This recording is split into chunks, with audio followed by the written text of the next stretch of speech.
I spent 2 years working 70-hour weeks on the biggest project of my career. When that bonus check finally arrived, $45,000 after taxes, I thought my life was about to change. I could pay off my student loans, buy a decent car, maybe even start saving for a house. But then my dad called to congratulate me before I had told anyone in my family. His voice was too cheerful, too knowing. How did he know? Before I tell you how my own family violated my privacy and spent my hard-earned money, let me know where you are watching from in the comments below. And if you have ever dealt with family crossing boundaries, hit that like button and subscribe, because this story gets wild. Now let me show you what happens when trust becomes theft. My name is Isaac, and I work as a software engineer at a tech company in Seattle. Nothing fancy, just a decent job that pays the bills, and then some. I live in a one-bedroom apartment that costs way too much, but that is Seattle for you. My car is a 2008 Honda Civic that makes weird noises every time I turn left. I still owe $38,000 in student loans from a degree that took me 6 years to finish because I worked full-time while going to school.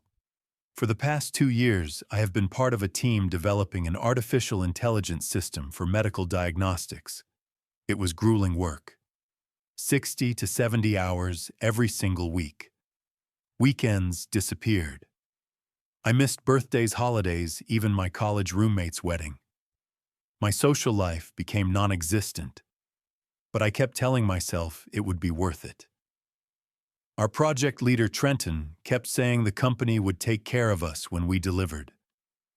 My family lives in Portland, about a 3-hour drive south. My dad, Walter, used to be a plumber before he retired last year. My mom, Diane, works as a nurse at a local hospital. Then there is my younger brother, Garrett, who is 25 and has been living at home for the past year after losing his job at a warehouse. My sister, Allison, is 23 and still in college, also living at home to save money. I do not visit often, maybe once every 2 months if I can spare the time. We talk on the phone occasionally, but we are not the kind of family that shares everything. They know I work in tech and make decent money, but I never discussed my salary or my finances with them. Money has always been a touchy subject in our house growing up. Dad worked hard, but never made much. Mom's nursing income kept us afloat. We were not poor, but we were not comfortable either. Friday morning started like any other day. I got to the office at 7:30, grabbed coffee from the break room, and sat down at my desk. Around 9, our HR representative, Sandra, walked over with a large envelope. She smiled in that way people do when they know something good is about to happen. I opened the envelope right there at my desk. Inside was a letter on company letterhead congratulating me on the successful completion of the AI project. And paper-clipped to it was a check. $45,000. After taxes. I stared at it for what felt like 5 minutes straight. My hands actually started shaking. Trenton called me into his office an hour later. He shook my hand, told me I deserved every penny, and that the company appreciated my dedication. He said the AI system we built was already being tested in 3 major hospitals, and the feedback was incredible. For the first time in 2 years, I felt like the sacrifice had actually meant something. My coworker Kyle took me out to lunch to celebrate. We went to this burger place we always talk about, but never actually go to because it is too expensive. Over a $20 burger, I told him my plan. Pay off the student loans completely. Buy a reliable car, nothing fancy, just something that would not break down every other month. And put whatever was left into savings. Maybe eventually save up for a down payment on a small condo. Kyle listened and nodded. Then he said something I should have paid more attention to. He said, "Do not tell your family about this money, unless you want them asking for some of it." I laughed it off. I told him my family was not like that. But deep down, I knew he had a point. So I decided to keep quiet about the bonus. Just for a while. Just until I had everything figured out. That evening, I got home around 7. I made dinner, watched some television, and felt genuinely happy for the first time in months. Around 8:30, my phone rang. It was my dad. The conversation started normal enough. He asked how work was going. I said fine, busy as usual. Then he said something that made my stomach drop. He said, "Congratulations on your big win, son. I need you to understand, I had not told anyone in my family about the bonus. Not a single person." So I asked him what he was talking about. He laughed, that kind of laugh people do when they think you are playing dumb.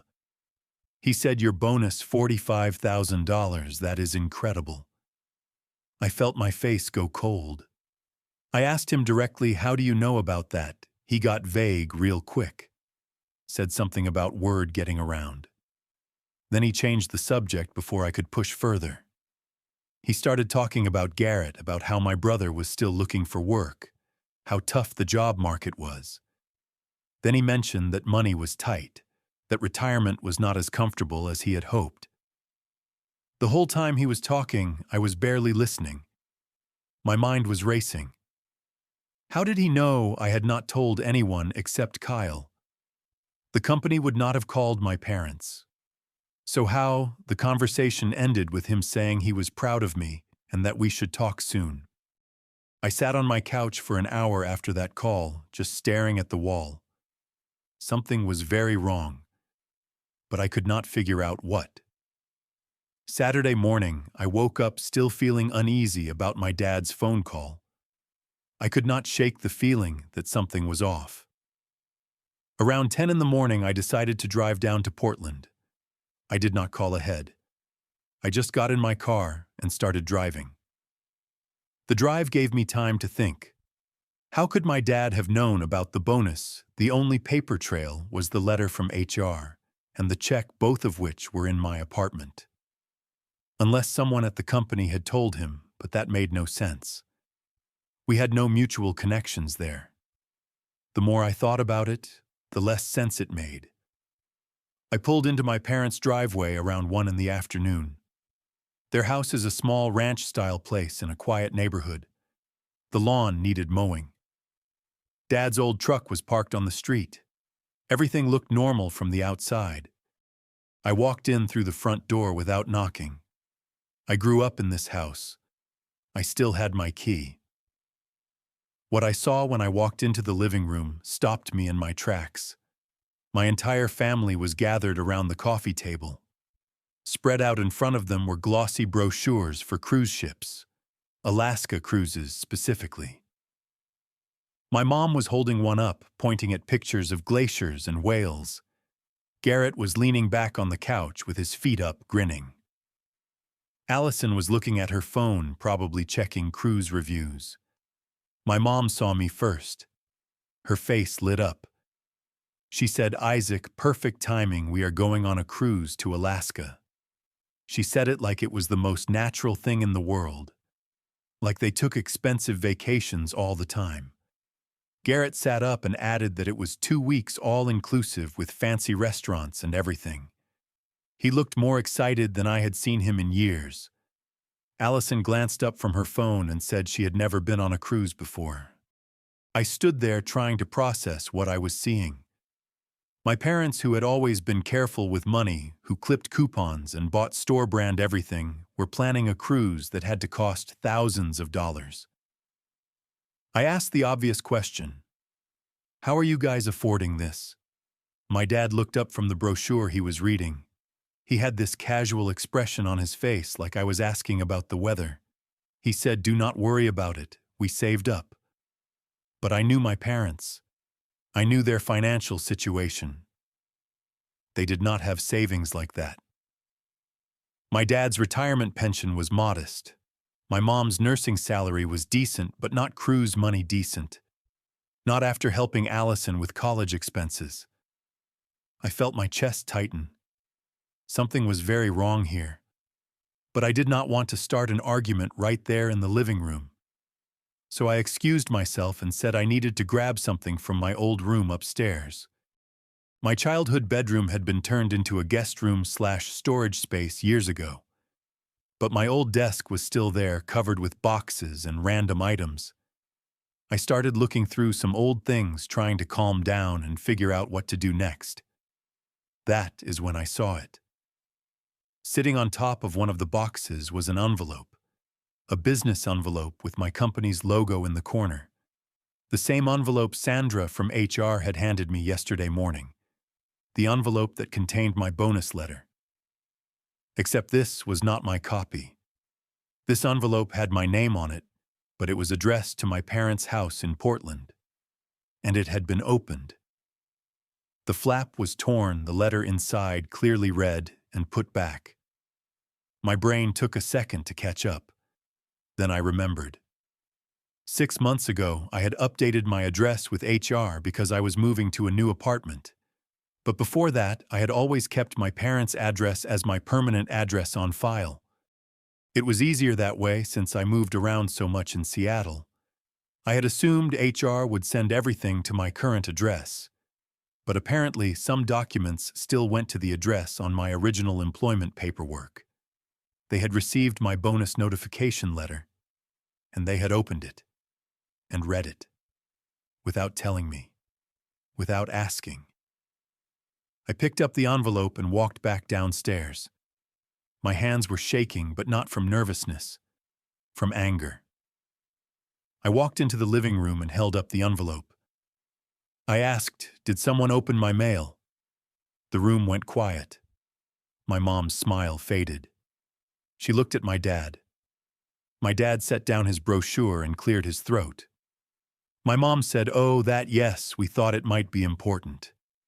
She said it so casually, like opening someone else's federal mail was just a little oops moment. My dad added that they were just checking to make sure it was not something urgent. Like that made it okay. Like violating federal law was fine as long as their intentions were good. I felt heat rising up my neck. I told them that this was federal mail, that you cannot just open someone else's mail. It is literally illegal. Garrett, who had been quiet up until now, laughed. He actually laughed. He said, "Come on, dude, we are family, stop being dramatic." That is when it all clicked into place. They had opened my mail, read about my bonus, and then decided to book an expensive cruise. Without asking me. Without even telling me they had received my mail. They had just assumed I would pay for it. I looked at each of them. My mom was not meeting my eyes. My dad was getting that stubborn look he gets when he knows he is wrong but will not admit it. Garrett still had that smirk on his face. Only Allison looked uncomfortable, staring down at the carpet. I asked the question directly. "So you read about my bonus and decided to book a cruise?" Nobody answered right away. The silence was thick enough to cut. Finally, my mom spoke up. She said, "Isaac, we raised you, we sacrificed so much. Is it wrong to want a little vacation?" My dad jumped in. He said they were not going to ask me directly, but when they saw the letter, they thought maybe I could help the family out. Help the family out. Like I owed them. Like my bonus was somehow family money. I told them I did not owe them anything beyond basic respect and love which they had just violated. Garrett leaned forward, that annoying smirk still on his face. He said, "Bro, you make bank 45 grand is nothing to you." I almost lost it right there. I told him that $45,000 was 2 years of 60-hour work weeks. It was missing holidays and birthdays and friends' weddings. It was earned, not given. And it was mine. Allison finally spoke up quietly. She said maybe they should have asked first. Garrett shot her a look and told her to stay out of it. I asked the critical question, "How much did you spend?" My dad hesitated, then said, $12,000. For all 4 of them. 2 weeks in Alaska, all inclusive. $12,000 that they did not have on a credit card they could not pay off, assuming I would cover it. I asked them directly if they had spent my money yet. My mom clarified that they had not spent my money, they used their credit card. They just thought I would help them pay it off. Like that was better. Like going into debt on my behalf without asking was somehow more acceptable. My dad tried the family card. He said I was family, and family helps each other. I shot back asking if they thought to ask me first. Did they think to have a conversation? Did they think to respect my privacy or my right to make my own financial decisions? Nobody answered, because they had not. They had seen an opportunity and taken it. They had read my private mail, found out about my bonus, and made plans for my money without including me in any part of the decision. I asked them what they thought was going to happen. Did they think I would just see the cruise and be so happy for them that I would hand over $12,000? Did they think I would not find out about the mail? My mom started crying. She said they just wanted one nice family vacation before they got too old. My dad said they had worked hard their whole lives and deserved something nice. Garrett called me selfish. That word selfish coming from my 25-year-old brother who lived at home rent-free and had not held a job in over a year. I looked at him and told him that wanting to keep the money I earned was not selfish. Planning someone else's finances without their knowledge was selfish. I told them I was not paying for the cruise. My dad's face went red. He asked if this was really about the money or about me punishing them. I told him it was about respect. It was about boundaries. It was about the fact that they had committed a federal crime by opening my mail and then compounded it by making financial decisions based on stolen information. Garrett stood up and got in my face. He called me a selfish jerk who had always thought he was better than the family. I stayed calm.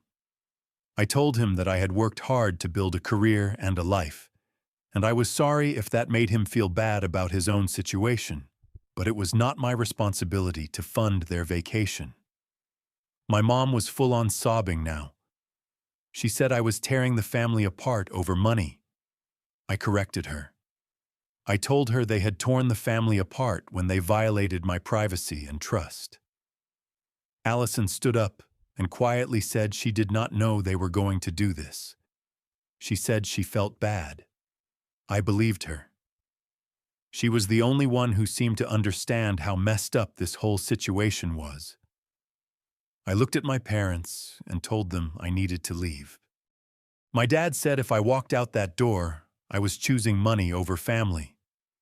I told him that I was choosing self-respect over manipulation. Then I left. The drive back to Seattle was 3 hours of pure anger and hurt. My own parents had opened my mail. They had violated federal law.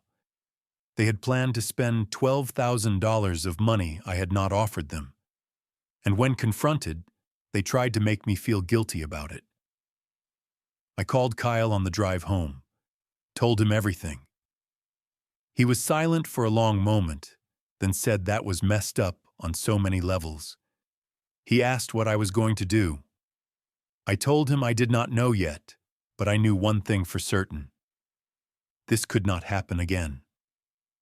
By the time I got back to my apartment, I had a plan. I was not going to be angry and reactive. I was going to be smart and proactive. Monday morning, I took a personal day from work and started making changes. First stop was the post office. I filled out a change of address form for all my mail, but I did not forward it to my apartment. I rented a post office box at a UPS store near my office. From now on, all my mail would go there. Nobody would have access to it but me. Next, I called HR at work. I explained that I needed to update all my information in their system. I gave them my new P.O. box address. I also asked them to add a note to my file that no information about my employment salary or benefits should be shared with anyone under any circumstances without written authorization from me. Sandra from HR was professional about it. She did not ask why, just confirmed the changes would be made immediately. Then I called my bank, changed my mailing address, set up additional security questions, made sure that nobody could access my account information without answering those questions. I checked my credit report online to make sure nobody had tried to open any accounts in my name. Everything looked clean, but I set up fraud alerts anyway. I called a lawyer that afternoon, just a consultation to understand my options. The lawyer explained that opening someone else's mail is a federal offense, but prosecuting family members for it is complicated and rarely successful. However, he said I could use it as documentation if things escalated. He advised me to keep records of everything, every phone call, every text message, every interaction. He also suggested I check if my parents had access to any of my accounts or personal information. That made me realize something. I went through every single account I had. Email, bank accounts, credit cards, social media, everything. Changed every password. Set up two-factor authentication everywhere. Removed my parents' phone numbers from my emergency contacts at the bank. It took hours, but when I was done, I felt like I had taken back control. Tuesday morning, my mom called. I almost did not answer, but I knew I had to face this eventually. Her voice sounded tired. She said they needed to talk. The cruise was non-refundable. They really needed my help. I told her I had already said I was not paying. There was a long silence. Then she said they would have to cancel and lose the deposit. I told her that was her decision to make, not mine. She asked if I really wanted them to lose $3,000. I pointed out that I had never asked them to book the cruise in the first place. She tried a different approach. She said I was financially stable and they were struggling. I reminded her that I had $38,000 in student loans, that I was living in an expensive city in a small apartment, that I was not rich, I just had a good job that I had worked extremely hard for. She said family was supposed to help each other. I agreed. I said family was also supposed to respect each other. Family was not supposed to open each other's mail and make financial plans with money that did not belong to them. Later that day, my dad called. His voice was hard, angry. He said I was tearing the family apart. I told him that he had done that when he chose to violate my privacy. He said they were my parents and deserved respect. I told him respect goes both ways. He hung up on me. Garrett sent me a series of text messages, called me selfish, said I had always been stuck up, said I never cared about the family. I did not respond. There was no point. But then Allison texted me separately. She apologized, said she did not know they were going to do that, said she felt bad about the whole thing. I texted back and told her it was not her fault. She had not done anything wrong. She thanked me for understanding. The next week was silent. Nobody called. Nobody texted except Allison, who checked in once to see how I was doing. I knew what was happening. My parents were waiting for me to feel guilty and change my mind. They thought if they gave me enough time, I would cave and send them the money. But I did not feel guilty. I felt angry and hurt, but not guilty. I had not done anything wrong. I had set a boundary, and I was going to stick to it. This was not about the money anymore. This was about whether I was going to let my family walk all over me or stand up for myself. I went to work every day, did my job, hung out with Kyle and other co-workers, started going to the gym more. Life continued, and every day that passed without giving in felt like a small victory. 2 weeks after the confrontation, my mom called again. This time her voice was different, quieter, more defeated. She told me they had canceled the cruise. They lost $3,000 on the deposit. She said my father was very upset. I told her I was sorry they lost money, but that was their choice. She said I was being heartless. I told her I was being realistic. They had made a financial decision without consulting the person whose money they were planning to use. Actions have consequences. There was a long pause. Then she said something that surprised me. She said maybe they did cross a line. Maybe. I did not let it slide. I said there was no maybe about it. They had opened federal mail that was not theirs. They had violated my privacy. They had made financial plans based on stolen information. My mom sighed a deep, tired sound. She said I was right, that they should have asked, that they should not have opened my mail. It was not exactly a full apology, but it was something. It was more than my dad had offered. I told her I appreciated her saying that. She said my father was too proud to admit he was wrong, but she thought he knew. I said I needed time. I needed to know this would not happen again. She promised it would not. Over the next few months, things slowly started to shift. I did not rush back to Portland. I did not pretend everything was fine. But I did not cut them off completely either. I used the bonus exactly how I had planned. First thing I did was pay off every single penny of my student loans. All $38,000. Gone. The feeling of making that final payment was incredible. For the first time since I was 18 years old, I did not owe money for my education. Next, I bought a car. Nothing fancy or extravagant. A 3-year-old Toyota Camry with low mileage and a full service history. It was reliable, efficient, and most importantly, it did not make weird noises when I turned left. Driving it off the lot felt like freedom. After the loans and the car, I had about $5,000 left.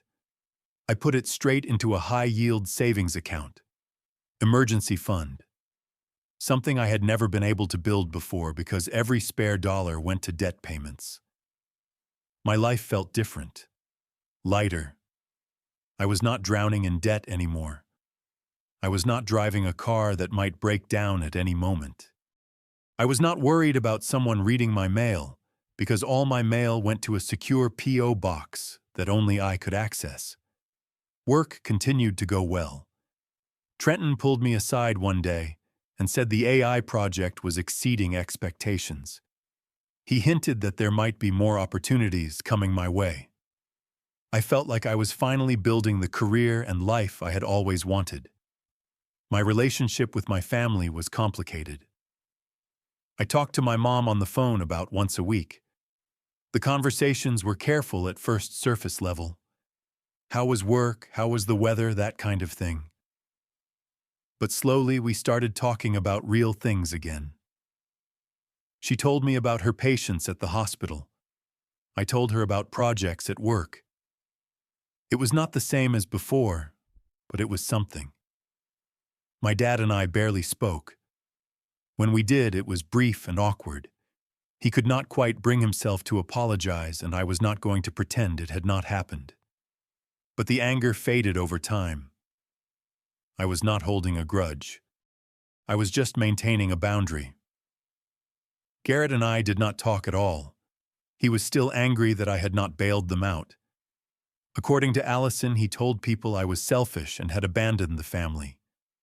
I did not bother correcting the story. People who mattered knew the truth. Allison and I actually grew closer. She started texting me more often, asking advice about school and life. She told me she respected what I had done, that it made her think about boundaries in her own life. She said she was going to move out after graduation, get her own place, be independent. I encouraged her, told her I would help if she needed advice or support, but I would not enable her to stay dependent. 6 months after the whole mess, I drove down to Portland for Thanksgiving. I almost did not go. But Allison asked me to come and I decided to give it a try. The dinner was awkward at first. Nobody mentioned the cruise. Nobody mentioned the fight. We ate turkey and talked about safe topics. But after dinner, while everyone else was watching football, my dad pulled me aside. We stood in the kitchen, and for a moment, neither of us said anything. Then he spoke. He said he should not have opened my mail, that it was wrong. His voice was gruff, and he would not quite look at me, but he said it. I told him thank you for saying that. We did not hug. We did not have some big emotional moment. We just nodded at each other.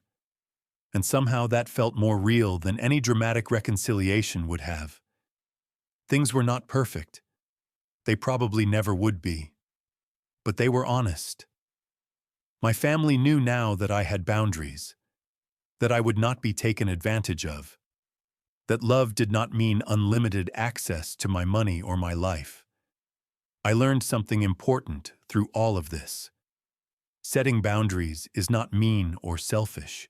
It is necessary. It is healthy. And sometimes the people who push back the hardest against your boundaries are the ones who benefited most from you not having any. I also learned that family is complicated. My parents had raised me, supported me in many ways, and I loved them. But that did not mean I owed them unlimited financial support or access to my private information. Real love includes respect. Real family respects boundaries. My life now is peaceful in a way it was not before. I do not worry about surprise phone calls asking for money. I do not stress about mail being opened or financial information being shared. I built a life based on hard work and clear boundaries, and I am not apologizing for it. Sometimes people ask me if I regret not just paying for the cruise to keep the peace. The answer is no, because it was never really about the cruise. It was about respect. It was about whether I was going to let people manipulate me or stand up for myself. And I chose to stand up. To anyone watching this who has dealt with family boundary issues, let me ask you this. Have you ever had family members cross a line with your money or privacy? How did you handle it?